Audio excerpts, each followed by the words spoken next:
بسم اللہ الرحمن الرحیم الصلاۃ والسلام علیکہ سیدی یا رسول اللہ وعلی آلہ و اصحابہ سیدی یا حبیب اللہ الصلاۃ والسلام علیکہ سیدی مرشدی یا نور اللہ وعلی آلہ و اصحابہ سیدی مرشدی یا رحمت للعالمین۔ بسم اللہ الرحمن الرحیم۔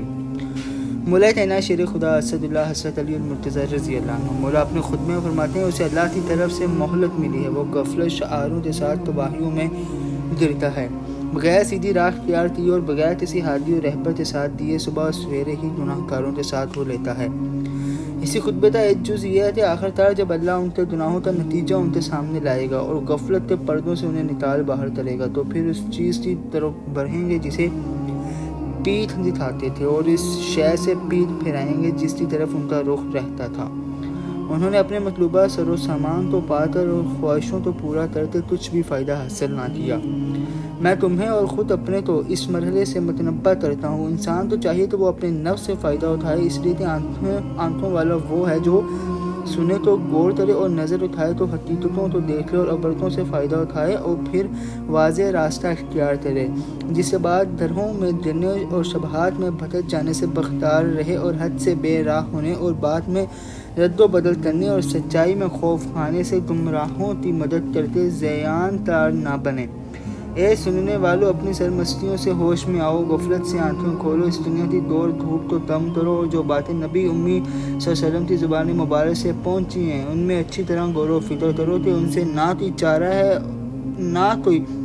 گریزہ کی راہ، جو ان کی خراب ورزی کرے تم اس سے دوسری طرف رخ پھیر لو اور اسے چھوڑو کہ وہ اپنی نفس کی مرضی پر چلتا رہے۔ فخر کے پاس نہ جاؤ اور برائی کے سر تو نیچا کرو، اپنی قبر تو یاد رکھو تو تمہارا راستہ وہی ہے،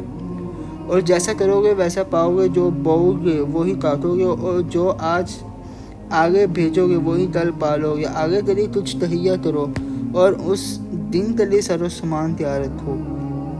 اے سننے والوں، درو اور اے غفلت کرنے والوں، کوشش کرو، تمہیں خبر رکھنے والا جو بتائے گا وہ دوسرا نہیں بتا سکتا۔ قرآن حکیم میں اللہ کے ان عطل رسول میں سے تھے جن پر وہ جزا و سزا دیتا ہے اور راضی و ناراض ہوتا ہے۔ یہ چیز ہے کہ کسی بندے کو چاہیے وہ جو کچھ جتن کر ڈالے دنیا سے نکل کر اللہ کی بارگاہ میں جانا ذرا فائدہ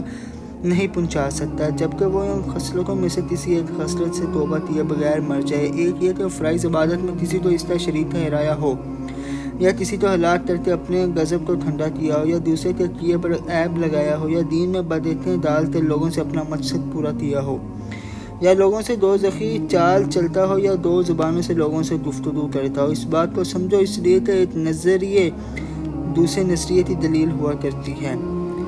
اس بات کو سمجھو اس لیے کہ ایک نظیر دوسری نظیر کی دلیل ہوا کرتی ہے۔ بلا شبہ جو چھپاؤں کا مقصد